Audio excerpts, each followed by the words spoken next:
Welcome to another OU Insider Under the Visor pregame podcast. My name is Brandon Drum. I'm here with Travis Davidson and, of course, the other co-publisher, Parker Thune. OU has Houston this week.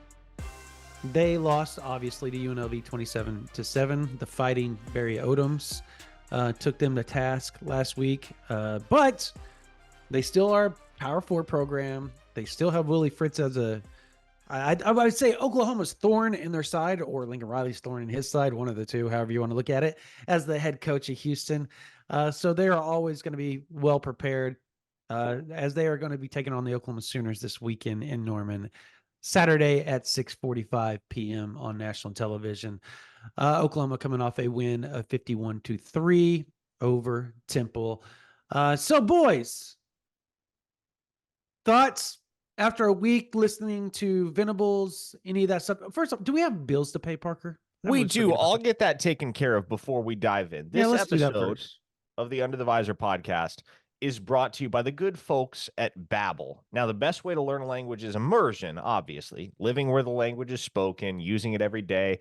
But if that's not plausible for you, you can still learn a language the second best way, and that's with Babbel. Now, if you're like me or many others, you took a foreign language class growing up and you struggled to retain most of the practical skills required to speak that language. But Babbel's lessons are designed with retention in mind, designed by real people for real conversations. Their tips and tools are approachable, accessible, rooted in real life situations, and delivered with conversation-based teaching, so you're ready to practice what you've learned in the real world. Now, studies from Yale, Michigan State University, and others continue to prove that Babbel is better. One study found that using Babbel, for 15 hours is equivalent to a full semester at college. Now, here's a special limited time deal for our listeners. Right now, you can get up to 60% off your Babbel subscription, only for our listeners, though, at babbel.com/OU Insider. Again, up to 60% off at babbel.com/OU Insider, spelled BABBEL.com/OU Insider. Rules and restrictions may apply. Also, a reminder, if you haven't already, go join the OU community and start earning free rewards just for being a fan at Autograph. Click link.ag.fan/boomer and use promo code BOOMER to download the Autograph app for free and start consuming loads of Oklahoma content that will earn you free rewards from Tom Brady and his team at Autograph. There you go. All right. Guys, obviously Houston coming to town, like we just talked about. They're obviously a Big 12 program, right? They don't play like it. Obviously, the first game of the year, they played more like a G5 program, or maybe worse. I don't know if that's an anomaly or what, but do you... I'm sorry, I'm laughing because I'm texting with Kellen Sampson right now, and he just said something pretty funny. So I can't say it, though. I just now realized I cannot say it on the podcast. I about did, and I was like, you know what? Probably shouldn't. So that was pretty funny. Here's what's interesting to me as we look ahead to this OU Houston game, because you brought up the Willie Fritz thing. Yeah. He's obviously a very good, very accomplished coach. We saw him turn Tulane around from 2-10 in 2021, albeit a 2-10 team that took Oklahoma down to the wire at Gaylord Family Oklahoma Memorial Stadium in the season opener, to a team that won a New Year's Six Bowl in 2022, obviously stringing together that memorable comeback victory over USC in the Cotton Bowl. Mm-hmm. But as I think back to the game, well, I should say to game 2 of the season in the Brent Venables era, what's the common denominator thus far? It's sluggishness. Yeah. Game 2 of the 2022 season, the Sooners took a 7-3 lead into halftime against Kent State. And that lone touchdown that they scored came with like 11 seconds left in the half or something like that. Right. Like they could not move the ball offensively in the first half. And then you fast forward to 2023, SMU was a better program than Kent State. No question about that. SMU ended up playing in a New Year's Six Bowl. But Oklahoma only led that game 14-11 in the fourth quarter before they were able to pull away with a couple of late touchdowns. So the common denominator in game 2 throughout the Venables era, and granted it's only 2 games, but what you've seen every single year, set your watch to it so far in the brief Venables era, is that Sooners come out of the gate looking a little bit lackadaisical in game 2. Now, hopefully the game you just played against Temple last week, dominating as it may have been, kind of has everybody's head screwed on straight going into this contest against Houston, because, you did not play a perfect game against Temple. Far from a perfect game. There were certainly things to improve on, and we scrutinized it from all angles. I thought the SEC shorts was hilarious because, boy, did they nail Oklahoma fans and media to a T. OU wins and covers, and yet really all we're talking about is the negatives coming out of that OU Temple game. But I do expect that this Houston team is going to come out with a few tricks up their sleeve. They'll have a good game plan. It's Willie Fritz. I don't think they're going to fall flat on their face like they did in week 1 against UNLV. But by the same token, I think we can all agree this is still a game that Oklahoma should win, and win handily. If they score 14 points, 10 points, is that a disappointment? No. I would agree. Kind of just what? Okay, maybe I'm crazy here. Yes. Good answer. Probably. Go ahead and in the comments tell me how crazy I am. But seriously, 7 points. And I know games are they're not transitive, right? Like you can't compare one with the other, and they don't roll over from week to week. I think a prime example is I was watching the 30 for 30, the U documentary, the second one last night, just for kicks and giggles. And they lost to, I believe Miami lost like horribly the week before. It was like something like 59-6 or something, like to Syracuse, right? And Donovan McNabb. And the very next week, they beat number 3 UCLA to end the season. And it started what became the dynasty of, so I get that, right? Like weeks are different, all that type of stuff. A better analogy would be last year, Oklahoma, UCF, the OU beats Texas, and then they dominated UCF, but it was like ugly and it just looked awful, right? Like everybody's like, what is this? So, I don't know. I get it. I just think that with the defensive performance that happened last week, I think fans will be disappointed if 14 points are laid up on Oklahoma after watching what UNLV did at Houston. Counterpoint. In non-conference play, with the knowledge that you're going up against Temple, Houston, and Tulane, are the fans going to be pleased? Like, can you completely satisfy the fans short of winning each of those games 100-0? Because this non-conference slate in particular is kind of tailor-made for negative takeaways, because we're not going to learn anything about this team and what they're capable of and what their true ceiling is based on what they do against Temple, Houston, and Tulane. Yeah, I think that I think that 14, he's slightly disappointed, but 7, I don't think there should be really any disappointment. It'd be your first touchdown given up of the season. I get it. You can't, like, I think without that UNLV game, I think that is just dramatically swinging people's expectations. And again, like you said, it's just one game. But to Parker's point, it feels almost like OU, like this whole non-conference it's a no-win situation, a lot like playing like a Boise or something like that in a bowl game or something. Like you get 0 credit for winning because that's what you're supposed to do. Correct. So like with that, and you're supposed to dominate. And I still think the fan base is having a difficult time. And a lot of, media people, all kinds of people are having a tough time realizing that we're going to be a defensively led football team. So I think that is keeping people from ever being happy with the offense, because had a top 5 offense last year and they wanted to fire the offensive coordinator, right? So Yeah. I like, to Parker's point, I don't think the fan base can be completely pleased.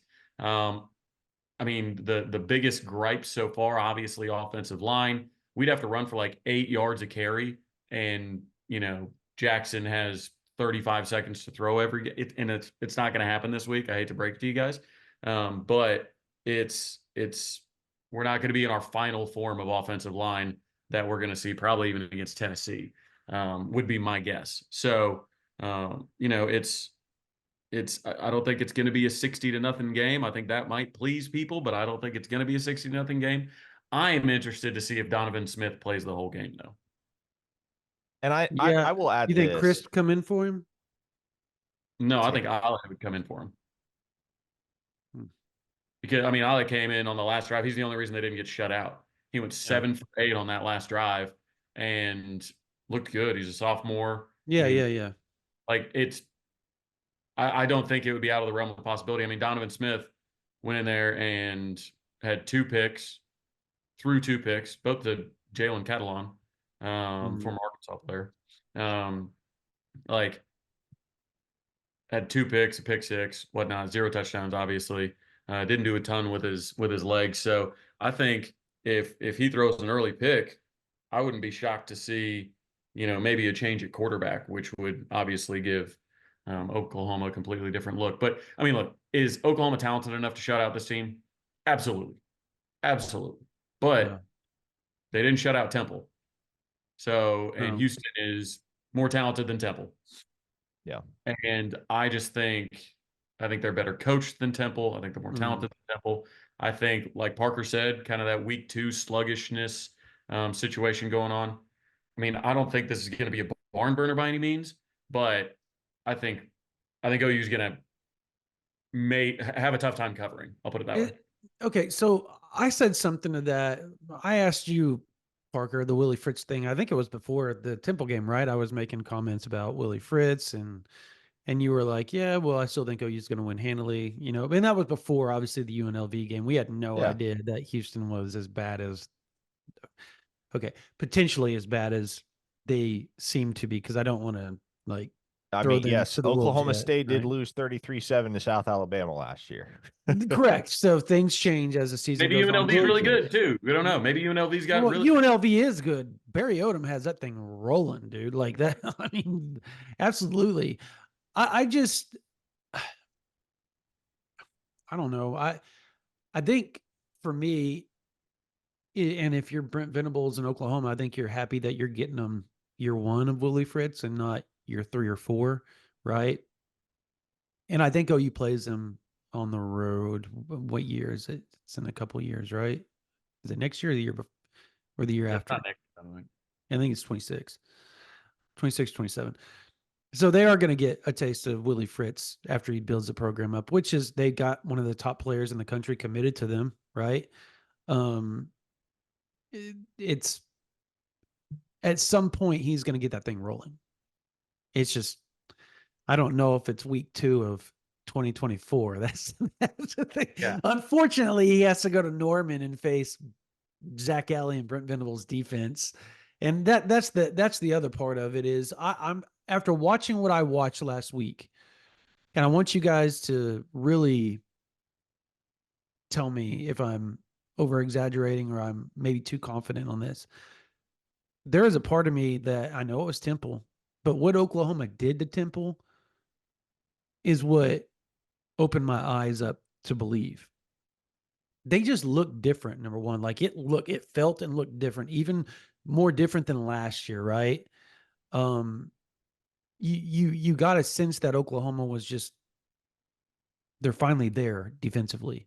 Like they're there. And they were missing big pieces. That's like Woody Washington, Gentry Williams barely played. Eli Bowen didn't play, who's going to be a main factor on the defense as the season progresses. So they were missing some big pieces and still went out there and looked like everybody was healthy and they were full go. And they weren't. They were playing backups or perceived backups. Let me air quote that, perceived backups at the cornerback positions, right? So it's kind of crazy to think that what they did, 6 turnovers, and that's what I feel like this defense anytime they give up double digits in the non-con, it's going to feel like a disappointment because I think the defense has set up a standard of what Brent Venables wants it to be perceived as, right? That's what he wants.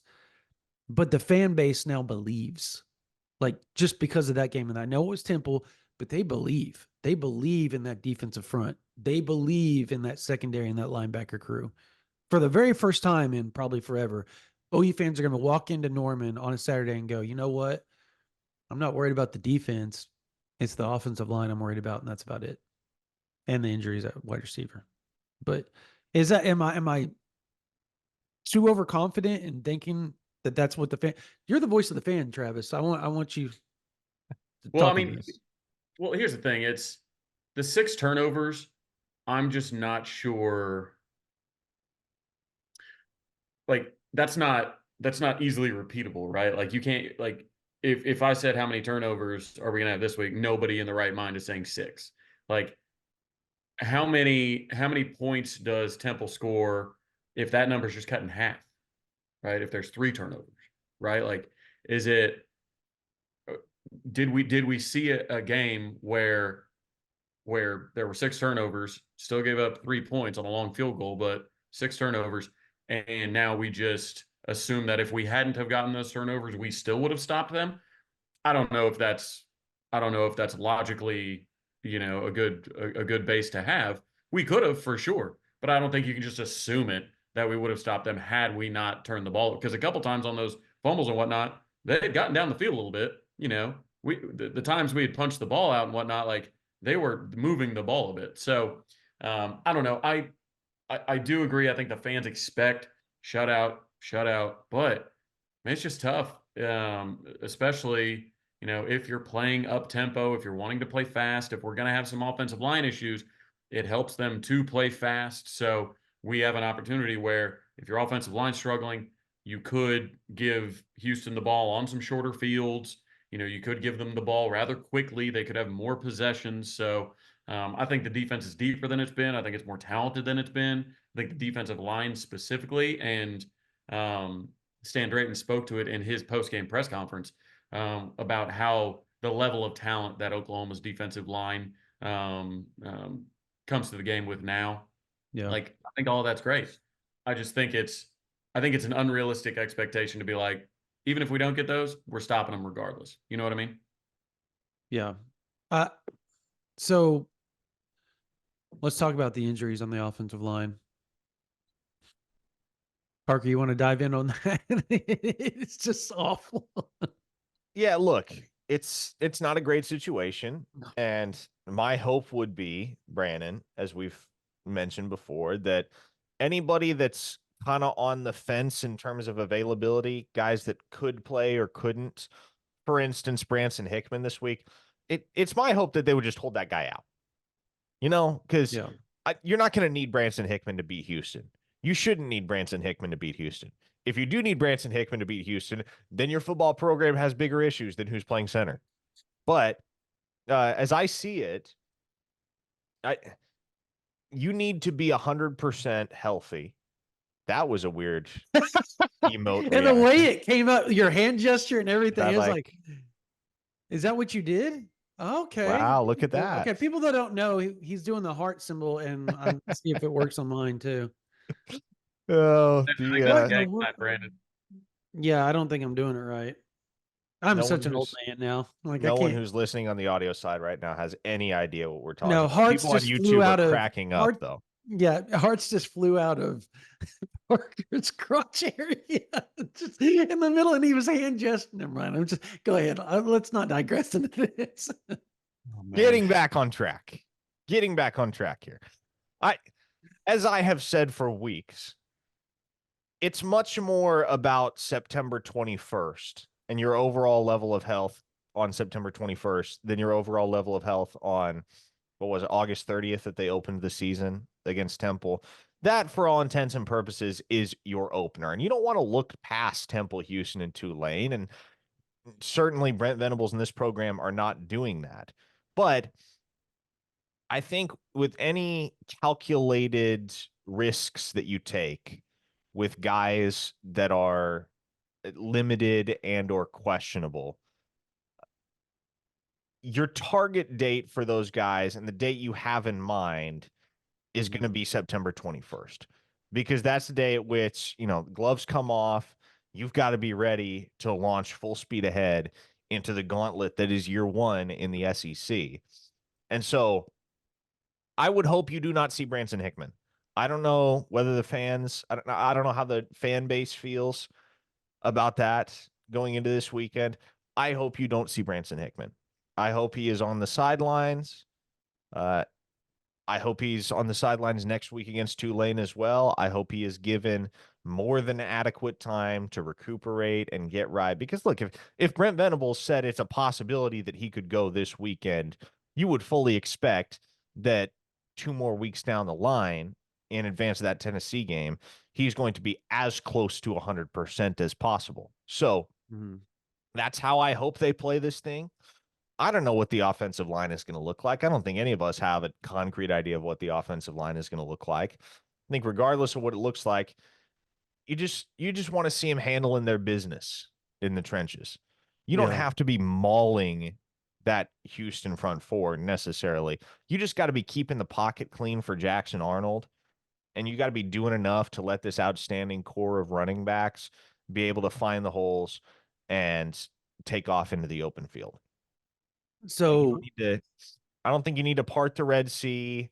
I don't think you need to give Jackson Arnold 8-9 seconds in the pocket. No, just play a solid above average football game. And everybody should be fine with that, given the current state of what they're dealing with up front with all of the injuries.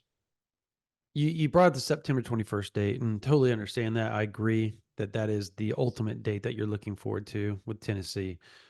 I so cannot wait for that game, by the way.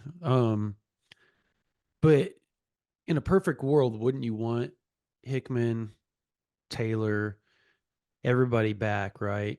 Yeah. Healthy and on the field, at least for the Tulane game, to get like some live reps in a game before you go and play the number 11 or 12 team in the country. If they're ready, yes. If no not, doubt, right. I don't think you risk it. But I'm saying, like, if they're ready, you don't just want to hold them out. Like, you want them out there. I know you're risking potential injury again by putting them out there versus Tulane, but if there's no cohesiveness on that line because you're not getting live reps in a game together, that also creates an issue. So there's so much balance that Beanbo and Venables and Latrell and Joe John are trying to work with this debilitated offensive line right now. It's crazy. Yeah, I'm not one of those media members that pretends that he's a doctor. So I'm not going to try and diagnose timelines and whatnot. But in my uneducated opinion on the medical side, if Branson Hickman is not ready to go this week, then he's not going to be to a level in 1 week from now or in 1 week from Saturday to be, okay, he's healthy, put him out there. You know what I mean? Like, I don't think he can get above 90% or whatever percentage you want to put on things. Like, I don't think he can get to a point where it's, hey, let's put him in against Tulane. He's healthy enough and risk him injuring, because the problem is I think you prioritize being as healthy as you can possibly be for Tennessee, gelling be damned, as opposed to, hey, let's put him in against Tulane, because if he's not ready to go against Tulane and he's playing not confident or scared, ends up getting hurt, then you are cooked against the Vols. So in my opinion, I think I'm going with Parker. I think you play the long game. It's a long season, especially if you make the playoff, you're adding more games, everything like that. I don't want to see Hickman. I don't want to see, really, I really don't want to see Hatchett in there again after last week. I feel the same way. He's not right. No, he's got a torn something. I cannot believe I just did that. He has an upper arm issue. How about that? Hatchet? Yes. Okay. An upper arm issue. Okay. Yeah, upper arm, shoulder issue. Something's not right up there. I about blew it. I didn't even realize Parker's face whenever I said it. He goes, so, I will I didn't say, even realize that just came as out. long as Taylor's in at right tackle, as long as Fabechi is in at right guard, as long as we've got, I suppose, Tarquin probably left tackle, if Hatchett has an upper arm issue. And then at left guard, if you got to kick Sexton in there, put Josh Bates, Josh Iasosa, I don't care, somebody in there at center that like can get help from your best guard on the right side, and Fabechi, that dude's solid. And then Sexton will be solid at left guard. If those two are playing guard, like I'm pretty comfortable with whoever plays at center. But I just don't want it to be Hickman because I think that the absolute ceiling of this offensive line, in my opinion, looks either two ways by the end of the year. It's starting from the left. It's Jake Sexton. It's either Ozida or EPL, and then Hickman, and then Fabechi, and then Jake Taylor. I want that to be eventually the offensive line as we get into SEC play. That can't be there, at least with Hickman. If we hold Hickman out, that can't be there this week. So emphasize the interior of your offensive line just to help whoever is going to play at center, and let Troy Everett get healthy. Let Branson Hickman get healthy. Like you'll get deep at the center position here pretty quickly if you're able to get like Bates, Hickman, and Troy Everett as healthy as they can be going into the SEC play. I think you're going to get there, but there's no reason against Houston to do that. I mean, UNLV rushed for like 195 yards, and UNLV is not a Joe Moore Award watch list type team. At least I don't think they are. So I think a patchwork offensive line can be fine. I think you're immediately upgrading at right tackle if you play Jake Taylor. So it just comes down to the center position. And like I said, if you slide, Sexton and Fabechi in and play those at the guards, I think you're going to be fine at center. Yeah, I like, so the biggest question everybody's been asking, I got a lot of these questions in my VIP chat, and I want y'all's, you brought up center position, right? Everybody's, I think all three of us agree that Garen Hatchett, if he's not 100%, like let him rest for another week or two, and let's see what happens, later on down the line, right? If that's a viable choice to do, right? That they feel comfortable with, like EPL at guard and Josh Bates at center. There are fans that thought that Bates at center was looking good at the end of the game, which I agree, but I don't know that he was going up against the best that Temple could offer that day, like the Garen Hatchett was during the first three quarters. So I think you have to take that into consideration. But are you all confident in Josh Bates as a center? Like, do you feel comfortable with him at center? We got to watch it at the Alamo a little bit. It wasn't great. I like Josh Bates. I can't keep track of offensive linemen who are hurt these days, so I just assume he's banged up as well. Yeah, he is. He is. Yeah. Is he? I didn't play much. Yep. You're the injury expert, apparently. Not meaning to be. I guess we probably need to delete out of the podcast. Here's the way I would outline it, if you will.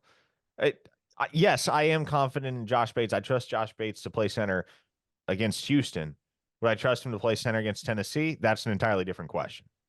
And that's why I think you got to be healthy by then. Yeah, and you got to do what it takes to make sure your starting five, your ideal starting five, is fully healthy by that point. I agree with that. Who do you guys think finishes at left guard? Who finishes the season at left guard? Okay, that's a good question. I'm going to say, how about Troy Everett? What say you, Parker?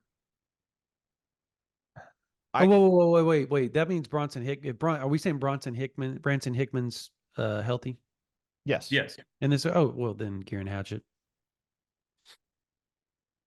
Interesting. I agree. I think it's Troy Everett. You think it's Troy Everett? Okay. Troy Everett that would be my pick. I kind of agree with that, but I'm trying to figure out where Hatchett fits in all this because, I mean, he's a good player. He was on a Joe Moore award winning and started quite a bit for Washington, right? He has another year. Am I correct on that? He has one more year after this? You are correct on that. Okay.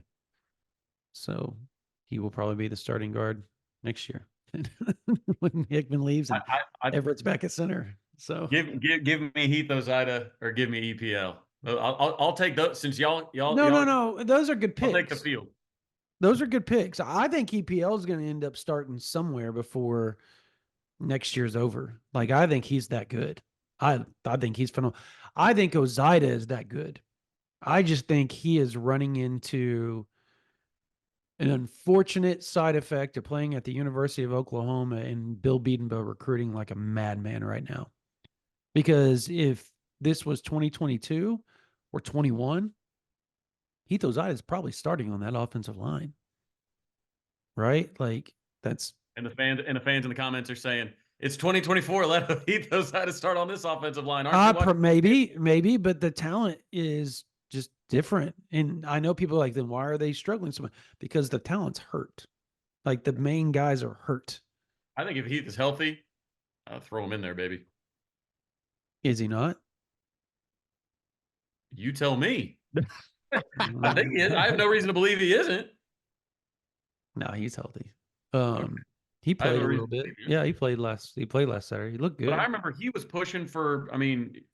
Yeah, for a bit he was. Yeah, but I take the first 3 weeks of fall camp with a grain of salt a lot of times because he moves people around so much and some weird, like they had McClure starting at center for a while during scrimmages, like a walk-on.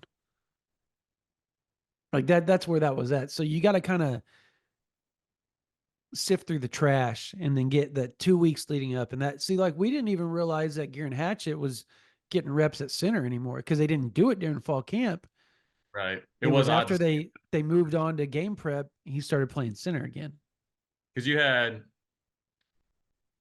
with that other unit, you had Josh Isosa playing center. You had McClure freshman. You had obviously Bates, and then Hickman didn't really play in camp much, right? Except for that last week, right? Yeah, and that's the weird part is they got center guys that play center. You got Everett, Bates, Hatchett, Hickman, McClure. That's 5. Asosa 6, and then next year you lose Hickman, but you're bringing in oh my gosh, Owen Hollenbeck, who will be center at Oklahoma. Yeah. Here's another question. With Jalil Farouk now on the shelf, at the wide receiver position, who do you guys imagine takes a step up in terms of snap count and target share this weekend, especially with the knowledge that Andrel Anthony is going to contribute little, if anything, this season? That's sarcasm. That's sarcasm, folks. That's a shot. Oh my God! Did he? Why, Parker? Why? I will. I already took a dig at him earlier, not as obviously. Who's him? For those that aren't on Twitter and we don't have to name names, but no. I will say different breed of cat. I will say Jaquez Petaway. Now he's getting healthy. Brent Venables had said that he will be more involved in the offensive game plan. So I know a lot of people were kind of looking around and saying, okay, is it JJ Hester? Me, probably chief among them. Had a couple drops. Probably dropped a top 3 ball that Jackson threw all day back to that front pylon, and that's just tough when you've got young guys that are looking to take reps for you. Zion Reagans, obviously looked good when he got in with Hawkins. But yeah, I would probably go Petaway. What say you guys? Here, let me ask you a question. I don't think it'll be Petaway.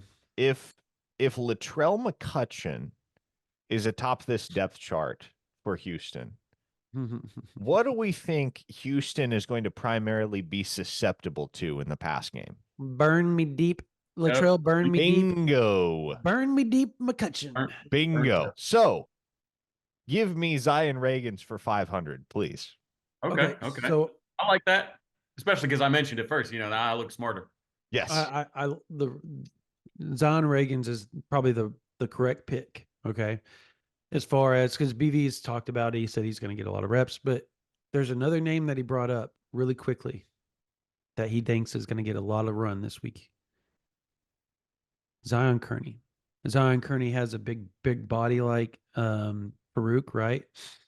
He is fast. He's plays a lot like Farouk as far as in space. For some reason, I think he's going to have a breakout game. Like, I'm calling it. That's my prediction. Okay. Zion Kearney has a breakout game. That'd be cool for him because he's a Houston kid. Very right. His breakout came against Houston. Yep. Very cool. I hope it's him because he was the top guy last year's class as far as receivers go. So, I mean, I also think that Ivan Carrion's going to get some run this week. That's coming from BV, like he said it on his show. Mm-hmm. So it'll be those three, and then he said also Petaway, and that's why Parker and I can tell you, and I'll tell you, Petaway is a speed guy. He's really good in space, post route, corner route, go routes, getting screens. Across the middle is a little tough for him right now. That's the issue. That is the issue. He's got to get more comfortable going across the middle. And when that takes place, he will play more. Maybe he has. You're not even allowed to hit guys across the middle. Say what? 2024, you're not even allowed to hit guys across the middle. Yeah. You've been watching too much tape from 1994 or what? He also has been going up against Michael Boganowski the whole fall camp. So yes, that kid will strike fear into anyone. I guarantee you the wide receivers' buttholes are about that tight when they're going across the middle. Like when he's out there, like I don't want any part of that one. I wouldn't cross the street if Michael Boganowski's trying to keep me from getting no way. Yeah, that dude is reckless abandon. Yep. So I had a question on Twitter. Okay. And this is from Sooner Script. Doug Brodus. Will OU's quarterbacks continue to run the ball as much as they did against Temple, even though both Arnold and Hawkins, they had 13 carries, can definitely make plays with their feet? I'd prefer utilizing running backs and Burks to do the heavy lifting. What say you all about the quarterbacks in the run game? Like, I didn't think it was too. I think they only had like 4 design runs for Arnold. And that was it. It wasn't all that many. I think that's as it should be because the effort in non-con play, and again, this goes back to keeping things vanilla in so many ways. The effort in non-con play should be to minimize the hits that your quarterback takes, right? Because once September 21st rolls around and thereafter, whatever games you're playing in the SEC, you got to be ready to have the capacity and the willingness to call whatever, whenever. And if that means your quarterback has to run read option and be willing to go take a shot in order to get downfield, get to the line to gain, move the chains, etc., well, then at that point, you got to be okay with that. But in the meantime, yeah, against 3 opponents that you ought to beat and beat with relative ease, I don't think there's much reason to roll with any designed quarterback runs that puts Jackson Arnold in harm's way. And, you can give them specific instruction to slide before they take a shot. But as we found out a couple years ago down at Amon G. Carter Stadium, not even sliding protects you all the time. So, correct. Yes, I would like to see as few design runs as possible.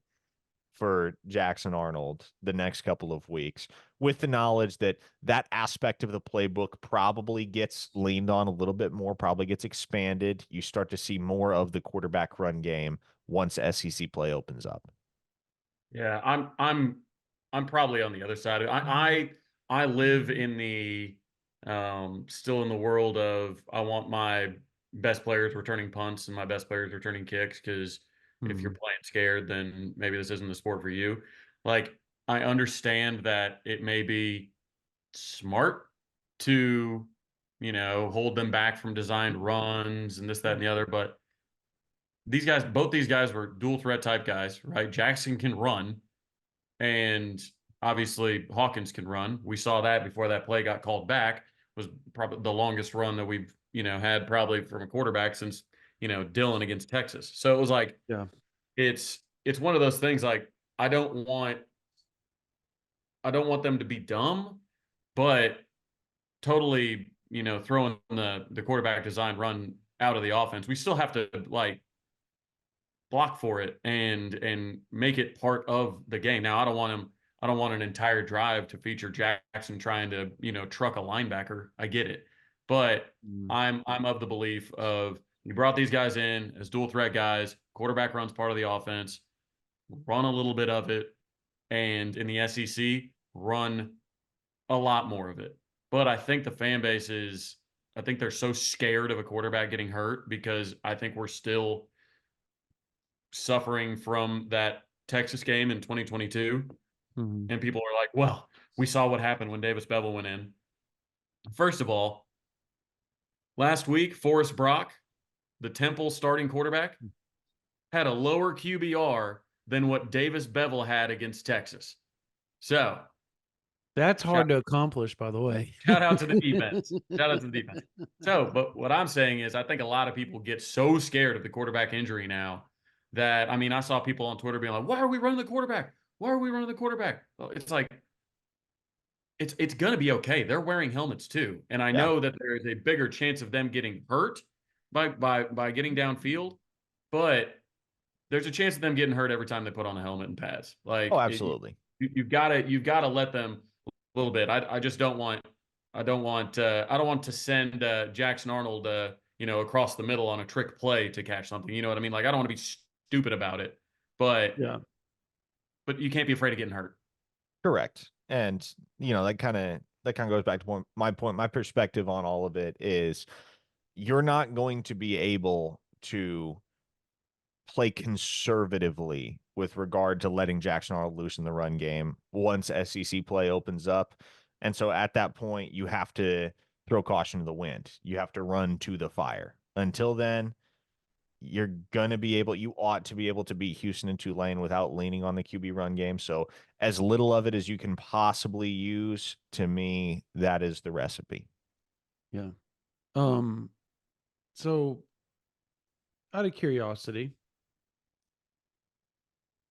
this was actually Steve Rollo on our board. He asked me this question on the VIP chat. I haven't answered it yet. I was going to get to that when we got done with the podcast. Why did PJ only play 13 snaps the entire game? Is that concerning? Something that people may not have noticed with PJ Adebawara is he was gimpy, and both ankles were taped to the brim. I don't know if anybody noticed that. Like, he was taped up heavy. It looks like, and from what I'm told, he's been battling foot ankle issues a little bit. That's probably why Adebawara didn't get a lot, and he didn't look like his explosive self. I watched him after I watched him run the first few snaps he was out there. I was like, okay, next time I see him, I'm going to pay attention and see. He had a chance for a sack, and he couldn't really get his motor going because you could tell he was like gimping a little bit, and then he would like limp back to the line of scrimmage. So I think he played just to get some reps in there, but they didn't play him all that much because they didn't need him, one, and you kind of want somebody of his talent protected when you've got September 21st rolling around, right? Like, that's how I saw it. You know who did look explosive, and we didn't really talk about it, but our Mason Thomas did. And yes, he did. Didn't really show up in the box score, but A lot like make some Arizona, plays. right? He'll make some plays like in the weeks ahead, I should say. He's a lot like Arizona last year, like the bowl game. He had one sack, but how many QB hurries did he have? In the backfield all game. Yeah. Yeah, it's crazy. He's so fast. And he's not that big. That's the thing. Like, maybe he is big. I mean, he's 250 pounds, but he doesn't look it, right? Like, he doesn't look like he's 250 pounds. Yeah, well, because he's 6'2". No. Yeah, I mean, he's an impressive looking guy. How many turnovers do you think OU gets? Like, if you had the over under at, and I set it at 2.5, do you take the over I'll take the over on that. I'm taking the over.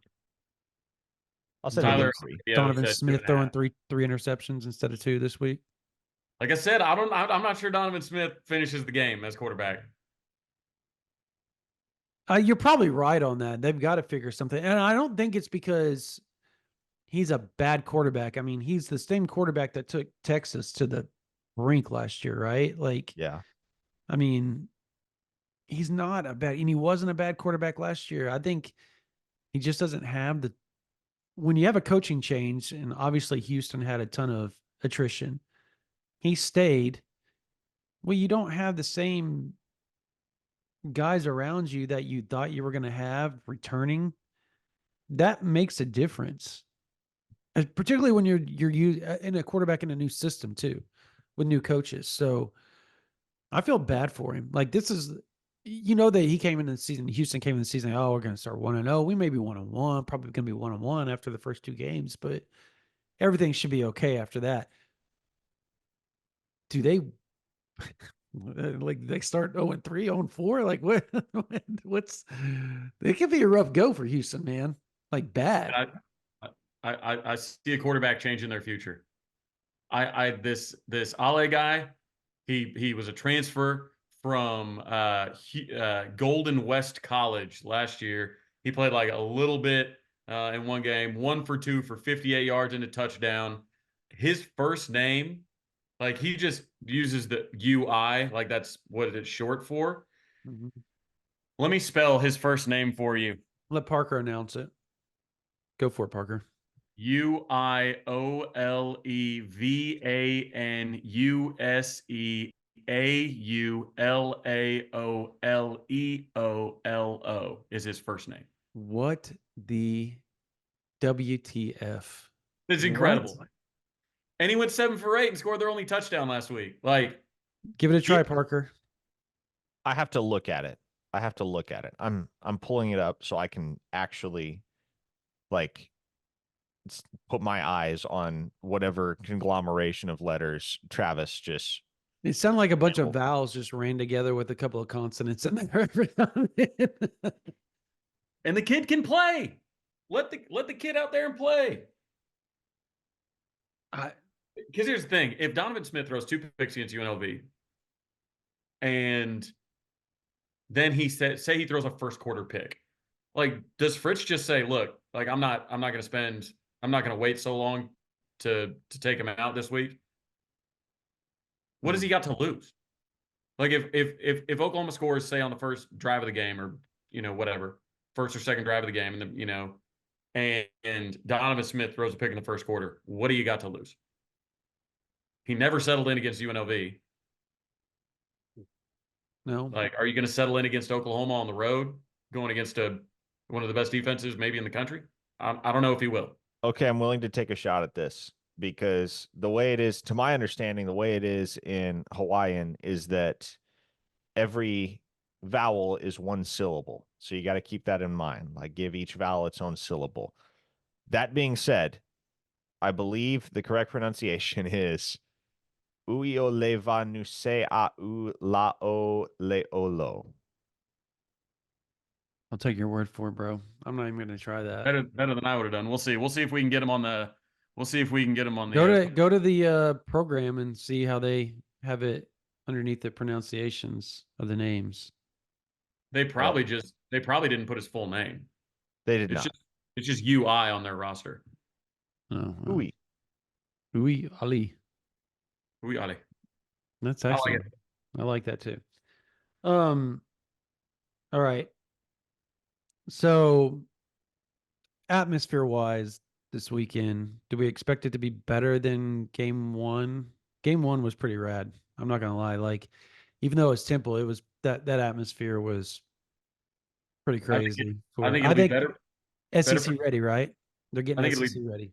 better for game two for two reasons. A, the game is later, 45 minutes later. Yeah. So more tailgating. It's on a Saturday. I guess my first point is just time, right? It's on a Saturday. Everybody's off work for the most part. They can tailgate all day. Like Lindsay will be popping. The OU Insider tailgate will be popping. And then, so you get all that drinking. And then since it's at night, you'll get more opportunities for light shows, which the fans love. I love them. I didn't, if you had asked me if week one, if we had a light show, I would say no, because I didn't consider the light show and the Toby Keith thing two separate things. Like I consider that one thing, but light shows I'm all about. Late night Saturday, and then also Houston, the city, is a major like hub for OU fans. Like when they go when they go around and do the coaches caravan and whatnot, like it's like okay, we got to hit Oklahoma City, Dallas, Tulsa, and Houston. Like I've got a lot of buddies that come up from Houston for the games. Like so, I think there's a lot of like, hey, the people from Houston, they know a lot of Cougar fans. Like they'll be up for this game a little bit more. It's a Big 12 opponent. So I think the atmosphere is probably going to be better. Interesting. I would agree. I just like the Friday. Go ahead. Well, since it's on a Saturday in particular and later, like Travis mentioned, and you can have a legit tailgating experience before this game. Shout out to the fan base because they really did show, like for a Friday evening game against Temple, that was a very impressive crowd. But they were great. It should be just as large, if not larger. It should be drunker and therefore rowdier this Saturday against Houston. That's my expectation. Yeah, I agree. I just like the Friday night vibe to it a little bit. It was a good change up, and I thought the Oklahoma fans answered the call. Is the best way I could probably put it. As of this recording, it looks like weather is going to be high of 82, low of 61. I mean, sunny. Like that has a lot to do with the crowd, right? Because like when it got steamy, like a lot of people leave. Like I talked to people that were like, man, my two young boys, they couldn't handle it anymore. We had to roll and so I do think better day, better kick time, better weather is they're probably my top three reasons. And I'll tell you what, if it gets down to like a nice 69 there in the Palace, it's gonna finally feel like football's back. A nice 69. Okay. All right. Yeah, you already know where my head went because I'm such an immature person. I'm awful. The second when you said that, I almost went with that's what she said. But all right. I want to do the predictions on this game, but I also find it very interesting how we view some of this week's college football, just because there's some interesting games, particularly an 11 a.m. game with our favorite team to the south in the University of Texas Longhorns going to Ann Arbor to play Michigan. Do you all think that is that game being overhyped? Because I don't know that I buy Michigan. I actually think Texas may go up there and just lay it on them. I think there's a lot of reason to not buy Michigan, right? Like they lost their Hall of Fame head coach, their first round quarterback. They lost. Sharon Moore's a good coach. Yeah, well, he's not a Hall of Fame. He's not a Hall of Famer, is he? He doesn't have a contract. No. So, like, they lost the most draft picks of any school in the nation last year, 13. So you couple that with losing your sign stealer and not looking very good against Fresno State. Like, give me reasons to buy them. Like, I guess the reason to buy them is, okay, they've built up their trenches for so long in that culture of we're going to be the tough team in the Ohio State-Michigan rivalry. We're going to be known as the tough ones here. So that culture and that identity, I don't think that leaves with Harbaugh.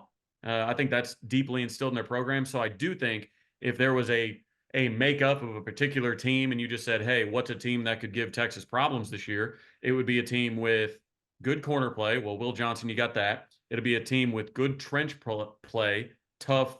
People use the word fist fight. That'll be the one. And somebody that's going to test Texas's run defense that should fall off a cliff without Sweat and Murphy there. And they didn't really replace. Obviously, they lost their defensive line coach. So it's like the makeup of Michigan looks like a team that would play well against Texas. Yeah. I just think they've lost way too much, man. That paired with the Fresno loss, I think the only thing that might screw Texas up is that everybody is picking them to go up there and just steamroll Michigan. So I think that's the only thing. It could get in their head, the just human nature might cause them to just, believe in themselves a little bit too much. But And they're yeah, Texas. Texas is known for not reaching their potential. Right. There's just a lot of reasons that Michigan is not a lot of people are buying into Michigan. A lot of good reasons. There's a lot of reasons not to buy into either Michigan or Texas. And so I'll be the first to admit I have no idea what happens in this game because I have no idea what to think of either of those two teams. I think this could be another one of those games like USC LSU last week, where regardless of the outcome, you walk away going, how much did we really learn about these two teams tonight? So that's a great analogy because everybody is like buying into this USC hype. I swear on everything. The second Miami and USC and Notre Dame ever do anything remotely that's good, the media automatically starts hyping them up as like, and I know Josh Pate's power poll isn't like a ranking. It's like based on rating. Yeah. It's based on neutral site, who would be favored and, all that. But freaking Miami moved up to like number 6. Like what? And USC jumped. Oklahoma dropped back 3 spots. And USC moved up to like number 11 from like 20 something. I'm like, what is this? LSU even moved up after losing to USC. And I'm sitting there going, they're not good. Quality loss, man. USC, we're in the SEC now. We get quality losses. I hate that, by the way. I did not walk away. Parker, you're so right. I did not walk away thinking that USC or LSU was worth anything. I just didn't. Right. So I don't know. So who do y'all have? Texas, Michigan. You got Michigan or Texas I have Michigan covering, Texas winning. Parker? Michigan over Texas. I'm going to go Michigan. All right. The other one I wanted to do was Oklahoma State, Arkansas. Ooh, I think Oklahoma State wins that game in pretty resounding fashion. I do too. A lot. Oh, boy. Very, very strong. Feel very strong. I actually think, do you think Oregon and Boise State, do you think Boise State can give Oregon, do you buy that they were that bad or that they are that bad as they played last week? Oregon, that is. No. You think they shellacked Boise State? There was a lot that was fluky about that Oregon-Idaho game. Credit to Idaho for coming in and playing a hell of a football game in Eugene and not taking anything for granted.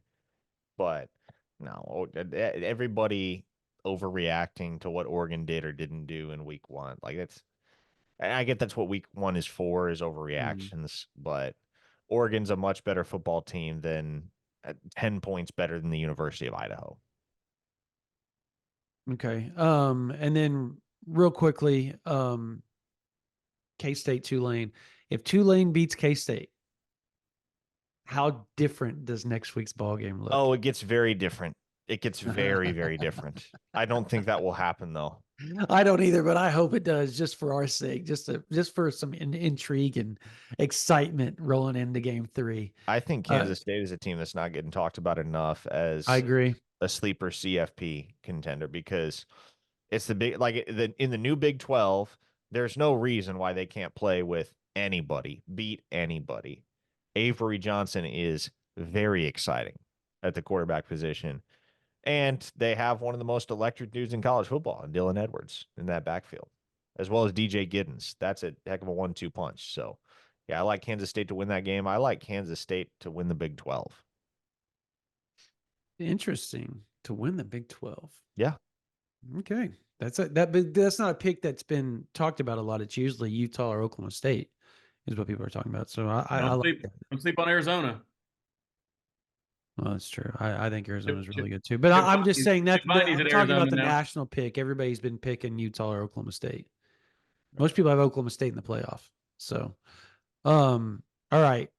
I'm going to say Tulane upsets K-State just because I want to be different, and I don't really have any confidence in that pick. But I gotta go back because I haven't given my pick in like 4 games. So I'll go Arkansas over Oklahoma State. Oregon covers the spread against Boise. I forget what other game you're talking. Kansas State covers the spread against Tulane. Okay. How about this weekend? OU, Houston. Does OU cover the spread? What's your scores? It's 28.5 right now, right? It's OU minus 28.5. Correct. As of last check. I think it was 29.5 this morning, but 29. Yeah. Okay. Regardless, I believe OU wins and I believe OU covers. I'm going to say the final score of this football game is 45-10, Oklahoma. 45-10. I think that they kind of pack in some guys on the offensive line, put some bubble wrap on them. So I think the offense puts up 34 and gives up 1 touchdown for a nearly miss on a cover. 34-7 Sooners. 34-7 Sooners. All right. I am going to say 45-9. And I say 9 because I think they have a lot of field goals. I think they kick 3 field goals. I don't think Oklahoma gives up a touchdown. 45-9. OU covers the spread. And I'm going to say that Zion Kearney ends up with, this is a bold prediction, 2 touchdowns. Oh, I like it.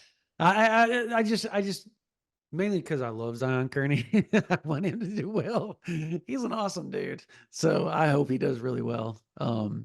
And they got to find somebody to fill in for the Farouk spot because I don't know how much they're going to actually want to use Anderson this week. So that's kind of where my head's at too. I think Zion Raggins has a big player too as well. So that's my prediction. And I think OU has over 100-yard rusher. I think they make it a focal point to make sure Sawchuk, Tatum, or Barnes, one of the 3 gets, or even Franklin, one of the 4 gets 100 yards, like eclipses that mark. They're going to try to make that a focal point. All right. Quick news before we end this podcast. There is no tailgate this weekend. Some scheduling conflicts, I was just told. So will be no tailgate. Week 3, though, there's a tailgate. It will be on the north side. We will have more information on that for all the OU fans and OU Insider people that want to come and hang out with us. We're going to have games on. We're going to have another television that's going to have College Football 25 on a console going. So if you want to play games against each other, you can do that. Or if you want to watch football, you can do that. But you're going to get to hang out with Parker, myself, Travis, Jesse, Brian, like the whole gang. We're all going to be there.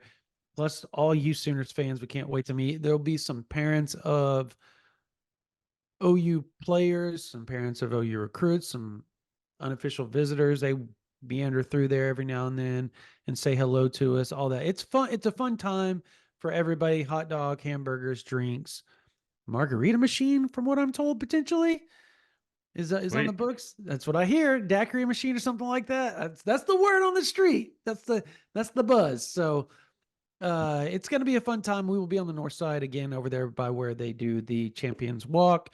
So it's going to be fun, but that'll be for the Tulane game. If you're not subscribed to this channel, subscribe. The more you subscribe, the more content we can provide you guys. Also, go to OU Insider. Give us a subscription. $9.95 a month or $99.95 will get you a whole year. $9.95 will get you a month. $99.95 will get you the whole year all the way through 2025 of whatever day that you sign up. If you're a college student, email us ouinsider@rivals.com from your .edu. ouinsider@rivals.com from your .edu. $11.95 whole year, less than $2 a month. You give us a one-time payment, $11.95, like you're buying Starbucks coffee and like a food from Starbucks. That's about $11.